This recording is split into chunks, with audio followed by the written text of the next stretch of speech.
Hello everyone, welcome back to my channel. In this video we are starting with chapter 3 coordinate geometry exercise 3.1. This is chapter 3 coordinate geometry exercise 3.1 question 1.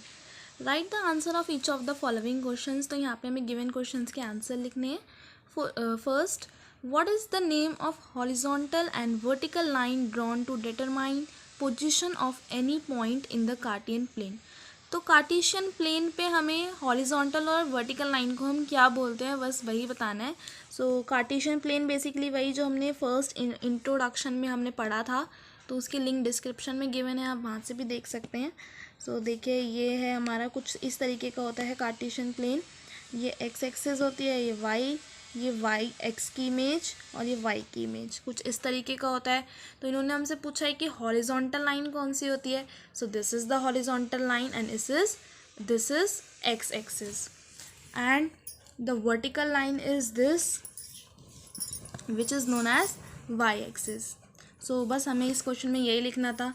Now what is the name of each part of the plane formed by these two lines. जो lines को intersect करके जो part बनता है हमारा, each part, ये देखिए ये वाला पार्ट, ये वाला पार्ट, ये वाला पार्ट, ये वाला पार्ट, इनको हम क्या बोलते हैं. So these are known as quadrants. Now the third is write the name of the point where these two lines intersect. अब यहाँ पे हमसे पूछा है कि उस पॉइंट को क्या बोलते हैं जहाँ पे ये दो लाइंस इंटरसेक्ट करती हैं. इंटरसेक्ट मतलब मिलती हैं आपस में. देखिए यहाँ लाइंस आके मिली and this point is known as origin. और इसके कोऑर्डिनेट्स क्या होते हैं 0,0. Now let's move to the question 2. See the figure and answer the questions. तो यहाँ पे हमें फिगर गिवन है और कुछ क्वेश्चंस पूछे गए हैं, उनका हमें आंसर्स करना है. तो चलिए फर्स्ट पार्ट देखते हैं. The coordinates of B. तो यहाँ पे हमें बी के कोऑर्डिनेट्स लिखने हैं. So this is the B. Coordinates हमेशा हम एक्स कॉमा वाई की फॉर्म में लिखते हैं, पहले एक्स की वैल्यू फिर वाई की वैल्यू. सो यहाँ पे देखिए एक्स की वैल्यू क्या है हमारे पास -5. सो -5 कॉमा एंड वाई की वैल्यू इज़ 2. इस तरीके से हमें कोऑर्डिनेट्स लिखने हैं. पहले एक्स की वैल्यू लिखी हमने दैट इज़ -5 और फिर हमने 2 लिखा जो कि हमारा वाई एक्सिस पर गिवन है बी का ऑर्डिनेट. सो ये देखिए कोऑर्डिनेट हो गए हमारे बी के -5,2. Now the coordinate of C. तो यहाँ पे हमें सी के लिखना है. This is C. X axis का coordinate is 5 and Y axis का कोऑर्डिनेट इज़ -5. ये हमारी वाई डैश है ना, तो ये देखिए -5. तो we got 5, -5. Now the point identified by the coordinate -3, -5. अब -3 और -5 से जो कोऑर्डिनेट बन रहा है हमें वो लिखना है, वो पॉइंट लिखना है. देखिए -3 यहाँ पे हमारा देखिए -3 और -5 से जो पॉइंट बना that is E.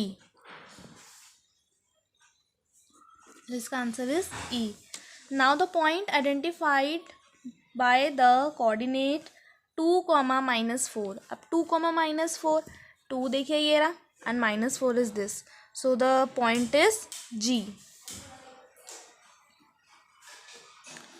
Now the abscissa of the point D. अब हमें अब्सेसिया लिखना है and we know that abscissa is X axis. Abscissa हम एक्स एक्सिस को कहते हैं. So abscissa of point D क्या होगा. देखिए this is the point D and this is X axis. तो यहाँ पे abscissa means 6. Now the ordinate of the point H. यहाँ पे हमें H पॉइंट का ऑर्डिनेट लिखना है and we know that ordinate is y axis. Ordinate y axis को बोलते हैं. तो H point H, where is H, this is H और यहाँ पे y की value is -3. Now the coordinate of the point L. यहाँ पे पॉइंट L के हमें कोऑर्डिनेट्स लिखने हैं.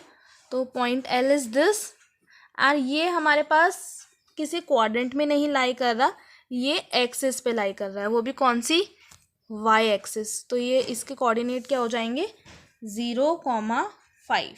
अब 0,5 कैसे आया, एक्सिस पे लाई कर रहा है, वाई एक्सिस पे लाई कर रहा है, तो हमने वाई की वैल्यू लिखी दैट इज़ 5 और एक्स का हमारा 0 हो गया, क्योंकि वी नो दैट कि यहाँ पे वाई एक्सिस पे एक्स की जो वैल्यू होती है वो 0 होती है। Now the coordinate of the point M, यहाँ पे एम के हमें लिखने हैं और एम भी हमारा एक्सिस पे लाई कर रहा है, सो इसके कोऑर्डिनेट हो जाएंगे -3,0, क्योंकि ये हमारा एक्स एक्सिस पे लाई कर रहा है, यहाँ पे वाई की वैल्यू 0 होती है और हमारे पास है ये -3,0। So in this video we have completed exercise 3.1.